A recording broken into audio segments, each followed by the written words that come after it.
আমি অত্যন্ত আনন্দিত এবং কৃতজ্ঞ যে আমি সুখী মানুষদের তালিকা করলে আমার অবস্থান সেখানে পাওয়া যাবে। আমি ব্যক্তিগতভাবে বিশ্বাস করি আমি সুখী মানুষদের একজন। এই ক্ষেত্রে অনেকগুলো কারণ আমি খুঁজে পাই। তার মধ্যে অন্তত আমি 21টি কারণ আজকে শেয়ার করব, যেগুলো খুব গুরুত্বপূর্ণ আমি মনে করি। তাছাড়া আরও প্রচুর কারণ রয়েছে যার কারণে আমি সুখী, আমি সন্তুষ্ট। প্রথম কারণ, আমি মৌনতাকে ভালোবাসি। আমি বেশি শুনতে পছন্দ করি।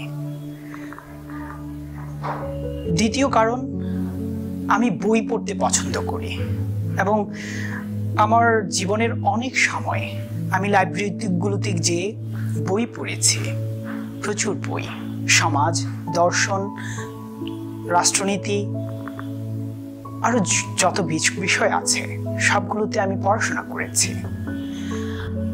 আমি ইংরেজি উচ্চারণ, প্রমিত উচ্চারণ সহ কথা বলতে পারি, বাংলা প্রমিত উচ্চারণ সহ কথা বলতে পারি, আরবিকের প্রমিত উচ্চারণ পারি এবং আমি বাইক চালাতে পারি, গাড়ি চালাতে পারি।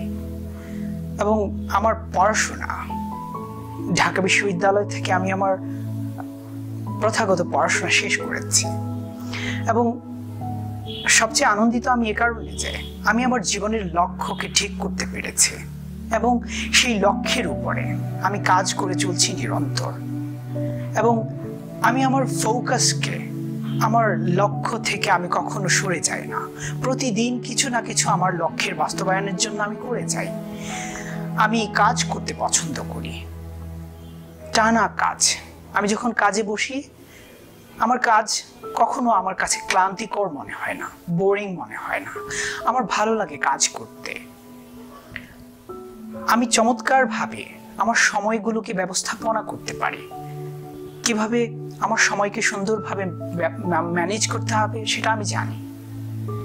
এবং আমি আমার সময়কে কখনোই অন্যের নেতিবাচক বিষয় নিয়ে আলোচনা করে, চিন্তা করে নষ্ট করতে অভ্যস্ত নই।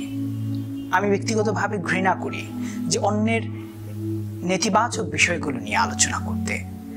এবং আমি চাই যে অপ্রয়োজনীয় টেলিভিশনের প্রোগ্রামগুলো দেখে আমার সময় নষ্ট না হোক। এবং সেই ছোট্টবেলা থেকে আমার মনে পড়ে, যখন সেই ছোট্ট বয়স, তখন থেকেই টেলিভিশন আমি এখন পর্যন্ত খুব সিরিয়াসলি দেখি না। তারপরে আমি চেষ্টা করি যে ফোনে কম কথা বলার জন্য। আমার যদি কারোর সাথে কথা বলার প্রয়োজন পড়ে আমি সরাসরি চলে যেতে সবচেয়ে বেশি স্বাচ্ছন্দ্য বোধ করি, কারণ তাতে প্রশান্তি বাড়ে, হৃদ্যতা তৈরি হয়। আমি সেটিকে গুরুত্ব দেওয়ার চেষ্টা করি। এবং আমি অর্থনৈতিক জীবনে অত্যন্ত সন্তুষ্ট। আমার যা আছে তাতে আমি তৃপ্ত। অন্তত আমার থাকার জায়গা, ঘুমানোর জায়গা এবং খাওয়া, এটা নিয়ে কোনো চিন্তাই আমার নাই। আমি সুখী মানুষদের একজন। আমি জানি যে পৃথিবীর প্রায় 70% মানুষের পরের বেলার খাবার কি হবে এবং কোথায় সে ঘুমাবে এটা তারা জানে না, কিন্তু আমি বাকি 30% মানুষের একজন যে আমি জানি। সুতরাং আমি স্যাটিসফাইড আমার অর্থনৈতিক জীবন নিয়ে। এখন হয়তো আমার টাকা বা সম্পদের পরিমাণ সীমিত, কিন্তু আমি বিশ্বাস করি আর কিছু সময় পেরোলে আমি আমার জীবনকে খুব সুন্দর করে পরিচালনা করতে পারবো। আমি কখনোই চাকরির পিছনে দৌড়াইনি, সেটা হোক সরকারি হোক বেসরকারি। আমি চেয়েছি আমি একজন উদ্যোক্তা হব এবং কিছু মানুষের চাকরির ব্যবস্থা করব, কিছু মানুষ যাতে তাদের অর্থনৈতিক শৃঙ্খল থেকে মুক্তি পেতে পারে সেই ব্যবস্থা করব। এবং চমৎকার ব্যাপার হচ্ছে, মজার ব্যাপার হচ্ছে, আমি যে কোনো কিছু খেতে পারি। খাবার ব্যাপারে আমার কোনো না নাই, আমি যা পাই তাই খেতে পারি। কেউ আছে যে ভাত নরম হয়েছে, লবণ বেশি হয়েছে, ঝাল বেশি হয়েছে, কম হয়েছে, সে খেতে পারছে না। কিন্তু আমার মনে হয়েছে যে খেতে পারি না এমন কোনো খাদ্য আমার সামনে এখন পর্যন্ত আসেনি, যা খায় সাধারণ মানুষ। এবং আমি অপ্রয়োজনীয় সফট ড্রিঙ্কস কখনোই পান করি না। আমি স্বাস্থ্যের ব্যাপারে যথেষ্ট সচেতন থাকবার চেষ্টা করি। আমি বৈজ্ঞানিক প্রক্রিয়া এবং পবিত্র ধর্মগ্রন্থগুলোর নির্দেশিত খাদ্যাভ্যাস যেরকম হওয়া উচিত সেটিকে ফলো করি এবং প্রতিদিন ব্যায়াম করার চেষ্টা করি, যাতে আমার শরীরের সকল পার্টস একটু নড়াচড়া হয় এবং আমি চমৎকারভাবে ঘুমাতে পারি। ঘুমের কোনো নির্দিষ্ট আমার জায়গা নেই, যেখানে যখন তখন যে কোনো পরিবেশে আমি ঘুমাতে পারি। যদি আমাকে একটা নরম দেখে ইট দেওয়া হয়, বলা হয় সেখানে ঘুমাতে হবে, নো প্রবলেম, আমি পারবো। কোনো আওয়াজ চতুর্দিকের আমার ঘুমের ব্যাঘাত সৃষ্টি করতে পারে না। চমৎকার ব্যাপার। এবং যে কোনো পরিবেশ, যে কোনো কিছু আমি সহজভাবে গ্রহণ করতে পারি। এবং আমি সবচেয়ে ভাগ্যবান যে আমার কিছু চমৎকার মানুষের সাথে পরিচয় আছে। আমার আত্মীয় স্বজন, আমার বন্ধু বান্ধব, আমার যারা শুভাকাঙ্ক্ষী, তারা প্রত্যেকেই চমৎকার এবং তারা আমাকে নিরন্তর আমার লক্ষ্য পানে এগিয়ে যাবার ক্ষেত্রে সহযোগিতা করে। এটা আমার সবচেয়ে বড় পাওয়া, কৃতজ্ঞতা।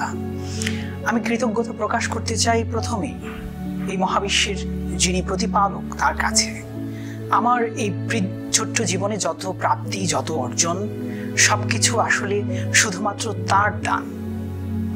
কোনোটাই আমি অ্যাচিভ করি নাই, কোনোটাই আমি অর্জন করতে পারতাম না যদি তিনি না চাইতেন।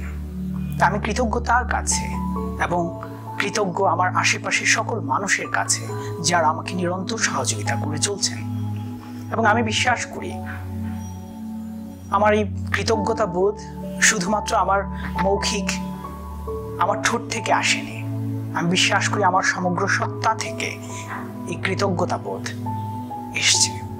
এবং আমি জানি আমার অনেক সীমাবদ্ধতা আছে, কিন্তু তার চেয়ে বেশি জানি আমার সীমাবদ্ধতার চেয়ে আমার প্রাপ্তির পরিমাণ অনেক বেশি, অনেক বেশি। আসলে সুখী হবার জন্যে এত কারণের প্রয়োজন হয় না। আমি মনে করি এবং বিশ্বাস করি, দৃঢ়ভাবে বিশ্বাস করি, সুখী হতে হলে একজন মানুষের শুধু একটি গুণ থাকা উচিত, আর সেটি হচ্ছে কৃতজ্ঞতা বোধ। আর এই কৃতজ্ঞতা প্রথমেই এই পৃথিবীর যিনি মালিক তার কাছে। আসুন কৃতজ্ঞ হই এবং আমাদের জীবনকে সুখী করে তুলি। আমার বিশ্বাস যারা আলোচনা শুনছেন তাদের অনেকেই আপনার সুখী মানুষদের একজন হতে পারেন, কারণ আপনাদের আমার চাইতেও অনেক বেশি গুণ, দক্ষতা, যোগ্যতা রয়েছে। আসুন সবাই মিলে সুখী হয়ে উঠি। আমার ভিডিও শোনার জন্য, কথা শোনার জন্য সবাইকে ধন্যবাদ। ভালো লাগলে শেয়ার করবেন, কথা থাকলে কমেন্টস করবেন। ধন্যবাদ সবাইকে।